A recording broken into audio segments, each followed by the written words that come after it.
kabar? Saatnya Anda menyimak berita Palembang bersama saya, Auriga Kustina. Sejumlah berita menarik akan kami sajikan untuk Anda. Berikut 3 berita utama hari ini. Truk tangki milik BPBD Ogan Komering Ulu menabrak sebuah becak motor hingga terpental di atas jembatan Ogan 1 Ogan Komering Ulu. Lagi-lagi kebakaran lahan terjadi di Kabupaten Ogan Ilir. Kencangnya angin serta kondisi lahan yang kering membuat api terus semakin menjalar hingga nyaris ke dekat jalan tol. Merayakan hari ulang tahun yang ke-34 tahun, SCTV kembali memberikan kejutan hadiah pada keluarga yang memiliki bayi lahir tanggal 24 Agustus.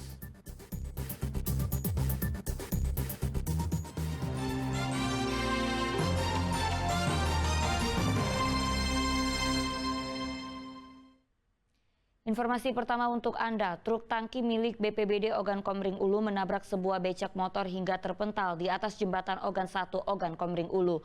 Pengemudi bentor akhirnya meninggal dunia. Kecelakaan terjadi saat petugas BPBD Ogan hendak menuju lokasi kebakaran.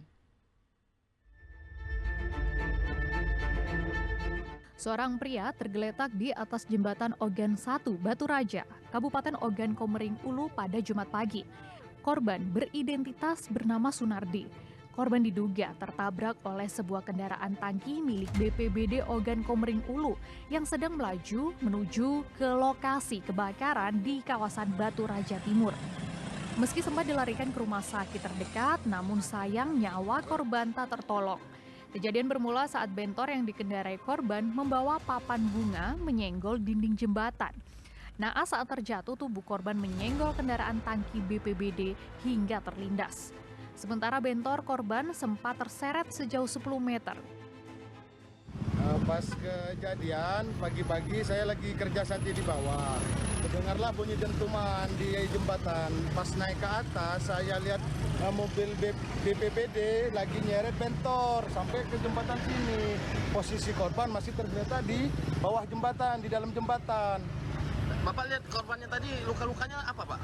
Kalau ini kakinya yang sebelah kiri hancur. Hancur ya? Sebelah kanan kayaknya patah. Di jembatan Ogan 1 tiba-tiba ada sebuah bentor gitu menyenggol dinding dan robohnya ke mobil kita gitu. Jadi posisinya bentor ini membawa papan bunga, menyenggol dinding jembatan, robohnya ke menimpa mobil kita. Kasus kecelakaan ini telah ditangani oleh Unit Gakum Satlantas Polres Ogan Komering Ulu. Dedi Dwansyah melaporkan dari Kabupaten Ogan Komering Ulu. Berita selanjutnya, ratusan warga dari 2 desa berunjuk rasa di kantor perusahaan perkebunan sawit di Kabupaten Musi, Banyuasin. Warga menuntut 20% lahan dari yang dikelola perusahaan.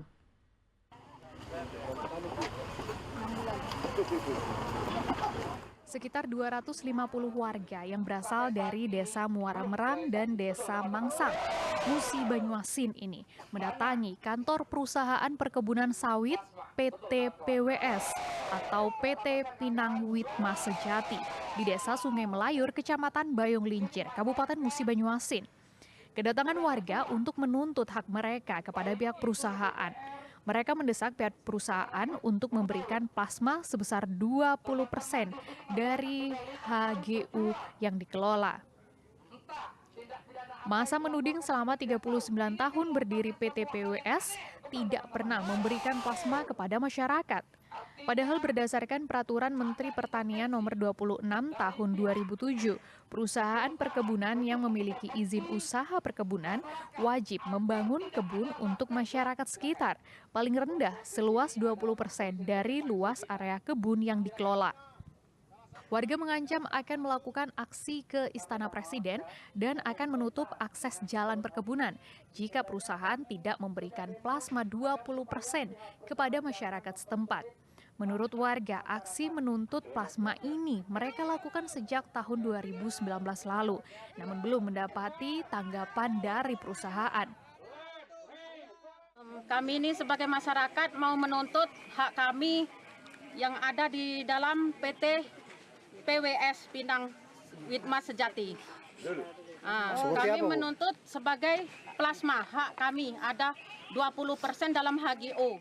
Kepada PT PWS untuk segera merealisasikan keinginan masyarakat yang seharusnya diberikan kepada masyarakat itu plasma itu sebesar 20% dari izin HGU mereka.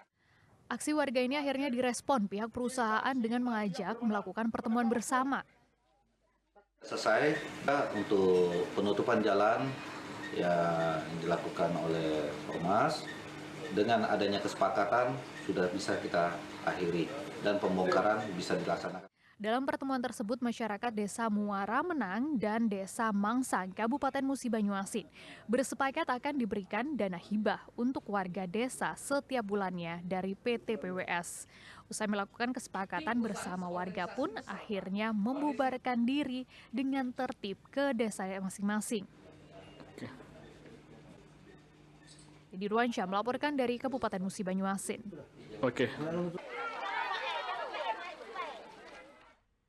Ya, DPR telah menyetujui PKPU yang mengakomodir 2 putusan MK. Sebelumnya, permasalahan putusan Mahkamah Konstitusi terkait rancangan Undang-Undang Pilkada ini membuat masyarakat resah hingga muncul aksi masif kawal putusan MK di berbagai daerah, termasuk Palembang.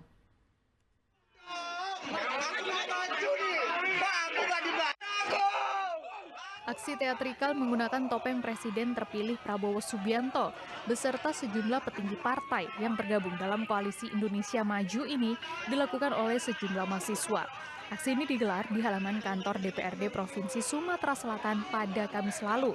Hal ini merupakan bentuk satir dan sindiran atas adanya upaya dan indikasi penjegalan terhadap putusan Mahkamah Konstitusi terkait rancangan Undang-Undang Pilkada yang dilakukan oleh gabungan koalisi partai di DPR RI. Tapi pada dasarnya kami kembali berdiskusi untuk dapat mendapatkan keputusan agar diterimanya poin tuntutan kami pada hari ini.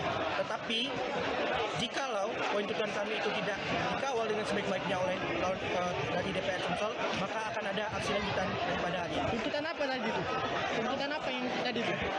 Poin tuntutan kami yaitu fokusnya terhadap mengawal putusan MK dan juga agar DPR RI tunduk terhadap putusan MK tersebut.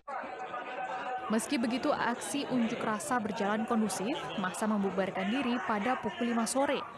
Kini Komisi 2 DPR RI menyetujui rancangan peraturan KPU tentang pencalonan daerah yang mengakomodasi putusan Mahkamah Konstitusi.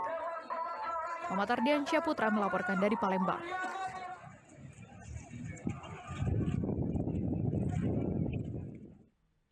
Misteri kematian seorang perempuan yang jasadnya dibuang di Sungai Klekar, tepatnya di Jembatan Pesona Tanjung Senai Ogan Ilir, terungkap. Polisi meringkus pria yang menjadi kekasih korban. Motif pembunuhan, tersangka sakit hati dihina korban usai terlibat pertengkaran. Rasa penasaran warga desa Tanjung Senai Ogan Ilir pada penemuan mayat perempuan di Sungai Klekar terjawab sudah. Akmaludin diringkus polisi di Desa Tanjung Steko, Kecamatan Indralaya Selatan, Kabupaten Ogan Ilir. Dari rumah tersangka, polisi menyita 11 senjata tajam disimpan di dalam lemari rumahnya. Tersangka merupakan pelaku pembunuhan yang menewaskan seorang perempuan bernama Ita Anggraini yang tidak lain adalah kekasihnya sendiri.